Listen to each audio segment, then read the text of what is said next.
नमस्कार सभी को, गुड मॉर्निंग। आप लोगों का स्वागत है एडुकेयर एकेडमी 0.2 पे। तो चलिए आज क्लास 9th के विद्यार्थी के लिए गति का अध्याय 2 आप लोगों के सामने रखते हैं और वीडियो संख्या भी यह 2 है। तो गति में आज पढ़ेंगे हम लोग वेग, त्वरण, किसके कारण आपका मोटरसाइकिल करता है। इन सारी चीजों को आज आप लोगों को समझाएंगे विस्तार से कि एक्सेलरेशन क्या होता है, त्वरण क्या होता है, गति क्या होता है। तो चलिए देखते हैं सबसे पहले कि वेग का डिफिनेशन क्या होता है। कि वेग वेलोसिटी, यानी कि वेलोसिटी कहते किसे है, तो इसे देखने के लिए आप इस डिफिनेशन को देखेंगे कि एकांक समय में तय किए गए विस्थापन को वेग कहते हैं। एकांक समय में तय किए गए विस्थापन को, न कि दूरी को। दूरी और विस्थापन में बहुत अंतर होता है, इसलिए एकांक समय में तय किए गए विस्थापन को, यानी वस्तु की प्रारंभिक स्थिति और वस्तु की अंतिम स्थिति जब दर्शेगा तो उसके बीच की दूरी तय करने में जो आपको टाइम पीरियड लगा होगा, उसी डिफिनेशन को तो क्या कहते हैं, वेग कहते हैं। तो वेग का कुछ मात्रक भी होगा, वेग की मात्रक होगा। तो देखते हैं वेग का क्या मात्रक होता है। उससे पहले वेग का फॉर्मूला क्या होता है, यानी कि वेग की फॉर्मूला के अंतर्गत ही पूरा डिफिनेशन उसमें समाहित है। तो इस फॉर्मूला को शुरू करते हैं हम लोग, यानी कि वेग इक्वल टू क्या होता है, विस्थापन बटा समय। वेग इक्वल टू विस्थापन बटा समय, यानी कि इकाई समय में तय किए गए विस्थापन को, इकाई समय में तय किए गए विस्थापन को वेग कहते हैं। तो इसी वेग के फॉर्मूला यह हो गया विस्थापन बटा समय। विस्थापन बटा समय आप लोग याद रखेंगे। अब इसके बाद वेग का एसआई मात्रक क्या होता है। वेग का एसआई मात्रक मीटर पर सेकंड होता है। मीटर पर सेकंड कहने का मतलब क्या है कि विस्थापन यानी कि दूरी है। विस्थापन एक प्रकार की दूरी है, वस्तु की प्रारंभिक स्थिति और अंतिम स्थिति के बीच की दूरी है। इसी दूरी का मात्रक तो मीटर होता है और बटा में समय है तो समय का मात्रक सेकंड होता है। तो दोनों को जब हम बटा में लेंगे तो वेग का एसआई मात्रक तैयार हो जाएगा मीटर पर सेकेंड। अब वेग का डिफिनेशन देखेंगे, प्रारंभिक वेग और अंतिम वेग। यही चीज घनघोर बारिश कराएगा आपके एग्जाम में। तो चलिए देखते हैं प्रारंभिक वेग क्या होता है। प्रारंभिक वेग यानी कि इनिशियल वेलोसिटी, जहां से वस्तु, यानी कि मैं स्टेट यहां पे खड़ा हूं तो यह अगर मैं अचानक चलना शुरू कर दिया तो जहां से मैंने चलना स्टार्ट किया है वह मेरा प्रारंभिक स्थिति और जहां पे मैं पहुंच गया वह मेरा अंतिम स्थिति हुआ। तो इसी को हम लोग बोलते हैं प्रारंभिक यानी कि इनिशियल वेलोसिटी, और जहां पे मैंने जाकर के रुक गया उसे कहते हैं अंतिम वेलोसिटी यानी कि अंतिम वेग। अब देखते हैं कि त्वरण क्या होता है, यानी कि आप समझ गए होंगे कि प्रारंभिक वेग क्या होता है और अंतिम वेग क्या होता है। बस इसी दो बातों को समझना है। तो इसका न्यूमेरिकल का आप लोग धुआंधार उड़ाइएगा एकदम। इसके बाद प्रारंभिक वेग और अंतिम वेग समझ गए तो त्वरण देखते हैं कि त्वरण होता क्या है। आपका मोटरसाइकिल या 4 चक्का कोई भी बाइक भुर भुर करता है तो यह कैसे करेगा, यह एक्सेलरेशन का कमाल है। यही फिजिक्स आपको बताता है कि यह कैसे भुर भुर करता है। तो चलिए देखते हैं वेग में परिवर्तन की दर को क्या कहते हैं, त्वरण कहते हैं। वेग में परिवर्तन के दर को क्या कहते हैं, त्वरण कहते हैं। यानी कि वेग में परिवर्तन, आप गाड़ी चला रहे हैं, बहुत धीमी गति में आपकी बाइक चल रही है, यानी 5-10 के स्पीड में कोई पीछे से दूसरा बाइक सवार आया, एक बार जोर लगा के भुर किया, निकल गया, सुई से निकला, तो इसका मतलब है उसने अपने त्वरण में परिवर्तन किया है। उसने अपने एक्सलेटर को खींचा है। एक्सलेटर को खींचेगा तो गाड़ी के त्वरण में जो है सो परिवर्तन होगा ही होगा। तो वेग में परिवर्तन यानी कि, और वेग क्या होता है, अरे भैया फाइनल वेलोसिटी जो होता है यह प्रारंभिक वेलोसिटी। अब आप गाड़ी चला रहे हैं 5 के रफ्तार से, यह प्रारंभिक स्थिति में, अब परिवर्तन हो गया अंतिम स्थिति में, ठीक है। तो अंतिम स्थिति में से प्रारंभिक स्थिति को घटाएंगे और समय से भाग देंगे, तो यही तो फॉर्मूला होता है। तो वेग में परिवर्तन बटा समय हो गया। त्वरण का एसआई मात्रक मीटर पर सेकेंड स्क्वायर होता है। ड्रॉप लीजिएगा आप लोग 9th क्लास के विद्यार्थी।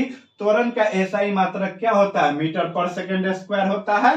अब देखिए गति मतलब कि जो वेग होता है, कोई भी चीजें होती है, अगर ऊपर से नीचे के तरफ फेंका जाए, अगर कोई चीज आपके छत पे है, आप अपने छत से जमीन पे धड़ाम से फेंके तो वहां पे क्या स्थिति होगा, नीचे के तरफ अगर आपने फेंका है, अगर कोई भी यह वस्तु है, यह वस्तु है, इस वस्तु को अगर आपने ऊपर से नीचे के तरफ फेंका है तो यहाँ पे फेंकते मात्र प्रारंभिक वेग 0 हो जाएगा।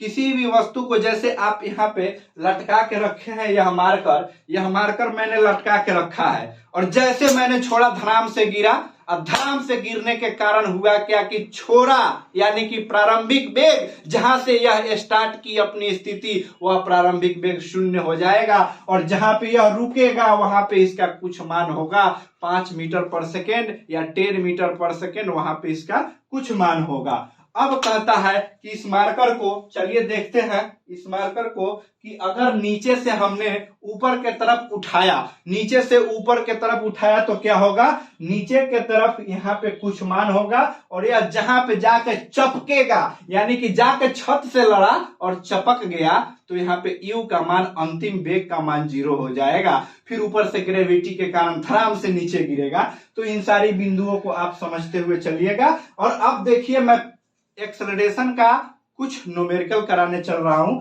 जिसको बड़ी ध्यान से देखिएगा। अगर किसी वस्तु का, अगर कोई वस्तु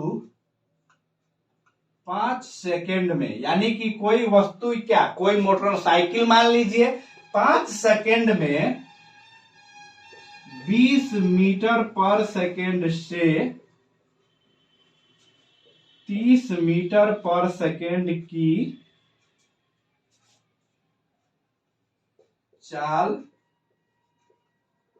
पकड़ लेती है तो उसका त्वरण क्या होगा। यानी कि अगर कोई भी वस्तु, यानी कि आप मोटरसाइकिल चला रहे हैं, तो 20 मीटर पर सेकेंड की रफ्तार से मोटरसाइकिल आपकी चल रही है, अचानक यह बाइक आपका जो है 30 मीटर पर सेकेंड के रफ्तार से भागने लगा, तो इसी समय में जो परिवर्तन हुआ, इसी को तो त्वरण कहते हैं भैया। तो त्वरण का यहाँ पे फॉर्मूला लिखेंगे धड़ाक से। त्वरण बराबर क्या हुआ, तो यह होता है v, यानी कि v minus u by T. तो v क्या होता है, अंतिम वेग, यानी कि अंतिम वेग 30 है, प्रारंभिक वेग 20 है, बटा t यानी कि 5 सेकेंड, t यानी कि 5 सेकेंड। अब देखिए 30 में से 20 गया तो 10, अब बटा में यहाँ पे बचेगा 5, इसको कटा लेंगे तो ये हो जाएगा 2 मीटर पर सेकेंड स्क्वायर। यानी कि त्वरण, कभी भी बाइक चलाइएगा, चाहे जो भी ड्राइवर बंधु इस वीडियो को अगर देखेंगे तो आप ध्यान रखिएगा कि एक्सेलरेशन जो है, आपका एक्सेलरेशन आपके गाड़ी को रफ्तार करने की एक तरीका और एक माध्यम है, जिसके माध्यम से आप स्विफ्ट से निकालते हैं गाड़ी को।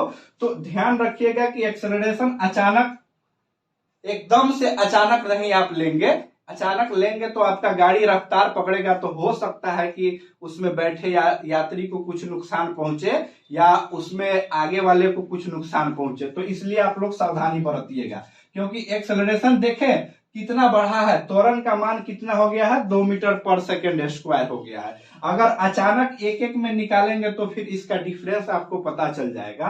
तो यहाँ पे 2 बातें हम जो लिखे हैं इसको आप लोग ध्यान रखिएगा। विराम अवस्था से कोई वस्तु चलेगा तो प्रारंभिक वेग का मान 0 हो जाएगा। विराम अवस्था कहने का मतलब क्या होता है कि जैसे हम अभी आपको रुक करके बता रहे हैं विराम अवस्था, तो मैंने यहाँ पे विराम की स्थिति में हूं। अगर विराम अवस्था से डायरेक्ट चला आपके तरफ तो मेरा क्या है, किसका मान 0 होगा। तो देखिए यहाँ पे प्रारंभिक वेग का मान 0 होगा, यानी आप रुके हुए हैं, अचानक चल दिए तो आपका प्रारंभिक वेग का मान 0 होगा, यानी u का मान 0 होगा। और देखिए कोई चलती हुई गाड़ी अचानक जब आप ब्रेक लगाते हैं, चलती हुई गाड़ी में अचानक जब आप ब्रेक लेंगे तो वह गाड़ी आपका एकदम आराम से रुकेगी। तो आराम से रुकेगी तभी रुकेगी जब अंतिम वेग यानी कि अंतिम वेलोसिटी का मान वह 0 करेगा। अंतिम वेग का मान 0 करेगा तो उसमें बैठा हुआ सवारी धड़ाम धुरुम लड़ेगा। जैसे आपने देखा है बालासोर में ट्रेन हादसा हुआ है ओडिशा में, तो यहाँ पे सब गति के नियम ही लागू होता है। जैसे कि उस ट्रेन से टकराया, धक्का मारा, उसमें यात्री गति की अवस्था में है, ट्रेन के साथ साथ ट्रेन अचानक रुकी और यात्री पलट गया, उसके कारण बहुत बड़ी दुर्घटना होती है। तो ड्राइवर बंधु, अगर आप गति के नियम को अगर नहीं जानते होंगे तो गति के नियम जानिएगा, उसके बाद गाड़ी की सवारी कीजिएगा। चलिए, धन्यवाद यहाँ तक बने रहने के लिए, और आगे के क्लास कंटिन्यू रूप से जारी रहेगा। चैनल को सब्सक्राइब करें, लाइक करें एंड शेयर करें।